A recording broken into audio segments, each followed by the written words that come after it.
Bon alors, aujourd'hui, un petit message du tarot intemporel. Euh, une question simple que j'ai choisie aujourd'hui. Comment aider cette personne? Souvent, on est un peu démunis et peut-être que les débuts de réponse des tuyaux euh, peuvent nous aiguiller sur la bonne attitude. Donc, ça va se partir en 6 cartes.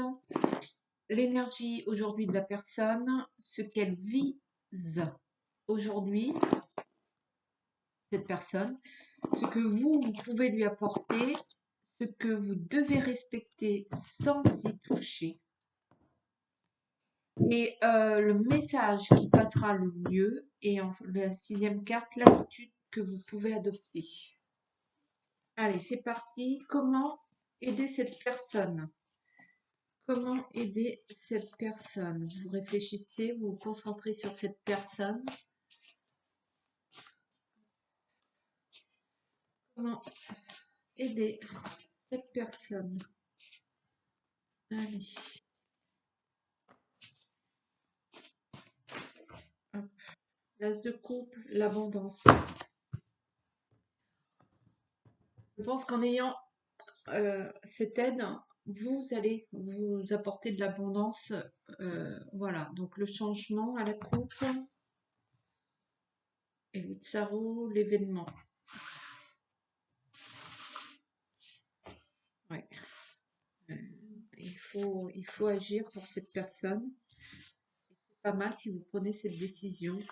Après, bien sûr, vous gardez votre... excusez-moi, attendez.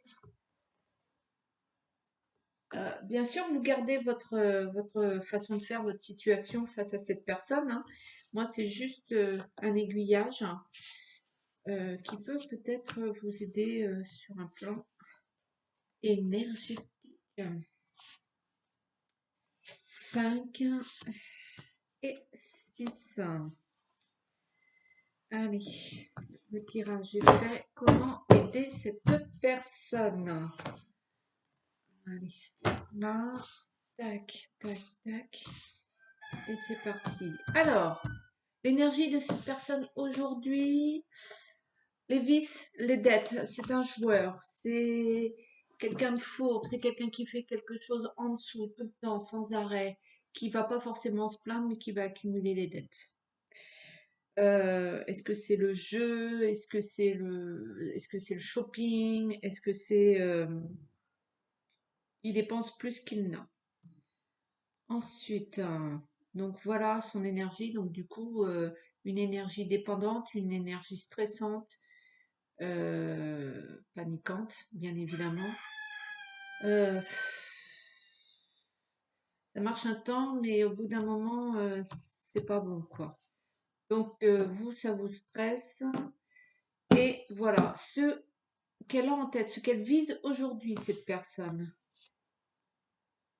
l'avarice.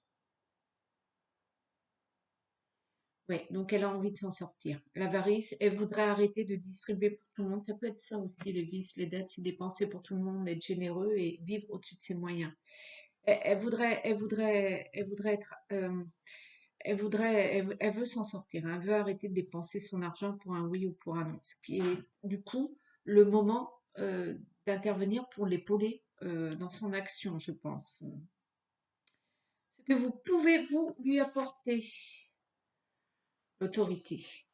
Vous devez lui faire un plan de tir, j'ai envie de dire, et vous y maintenir, l'encadrer, faire figure paternelle ou maternelle, mais il a besoin d'un repère, il a besoin d'une autorité, peut-être aussi que il faut le mettre sous tutelle, sous curatelle, peut-être il faut le faire interdit de jeu pour ceux qui jouent au casino. Voyez, peut-être prendre des mesures, vous doser en fonction de la situation, de la personnalité et de votre personnalité. L'autorité, c'est pas forcément. Mais vous devez être là pour lui et mettre des choses en place. Ouais, je pense que c'est de ça dont il a besoin parce qu'il y arrivera, il ou elle, hein, la personne, n'y arrivera pas forcément. Ensuite, ce que vous devez respecter sans y toucher. Vous devez vous y tenir. La réussite, le progrès, vous devez y croire. Vous devez y croire, quoi qu'il arrive, même s'il y a des rechutes, même s'il faut jamais lâcher. Même s'il repart dans ses travers, même s'il file à droite, qu'il passe en dessous, qu'il passe au-dessus. Bref, quelqu'un qui a des vices et des dettes, ça va pas se faire du jour au lendemain. Vous ne devez jamais vous décourager. Vous devez toujours tenir, toujours avoir une constance, une régularité dans vos actions. Peut-être ne pas viser trop haut dès le départ, mais vous devez vous maintenir, être toujours présent tout le temps. Et vous devez vraiment vous y tenir. C'est la clé pour cette situation. Ensuite, le message qui passera le mieux, l'amour. Voilà, vous devez le faire avec bienveillance, pas jugement, pas de. Il doit savoir que vous l'aimez. Vous devez avoir. Ouais, il doit le savoir. Bon après, ne pas rentrer dans des dans des situations de colère, dites-lui ce que vous ressentez par rapport à cette personne. Je sais par expérience que c'est ce qui permet de donner le déclic à la personne. Donc l'amour, hein, l'amour. Voilà, le 8 de coupe. Ensuite, l'attitude que vous pouvez adopter.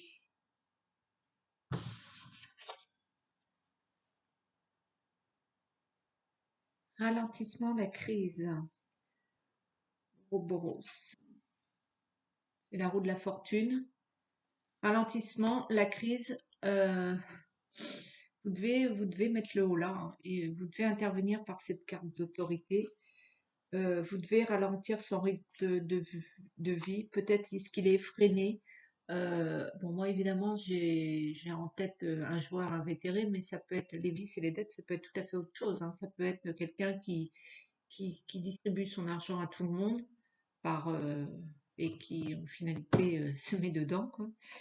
Ça peut être plein de choses, les vices et les dettes, hein. Ça peut être le sexe, ça peut être vous devez arriver à le canaliser et à lui faire ralentir son rythme effréné. Quand il part comme ça dans ses vices et dans ses têtes, peut-être qu'il, émotionnellement parlant, peut-être que énergétiquement parlant, il monte en pression, en exaltation. Vous devez arriver à ralentir ce truc et vous devez être calme. Vous devez être calme. Si un jour vous en pouvez plus, parce que c'est pas facile d'accompagner ces gens-là, de les aider. Il y a beaucoup d'échecs avant la réussite, d'où la constance. Vous devez être calme. N'allez jamais le voir tant que vous n'êtes pas calme. Si vous en pouvez plus, si vous êtes énervé, si vous avez envie de défoncer des murs, non, il lui faut du calme et de l'amour. Vous devez avoir une attitude posée, euh, une autorité,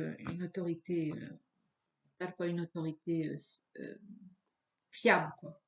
Si vous paniquez, c'est la fin. Vous devez dégager cette attitude posée afin qu'il se tourne vers vous en cas d'échec ou en cas de panique. C'est vraiment le truc, il faut que vous arriviez à maintenir cette confiance afin qu'il puisse venir vers vous en cas de situation problématique. Voilà, c'était le petit conseil du jour. Bon courage, à bientôt.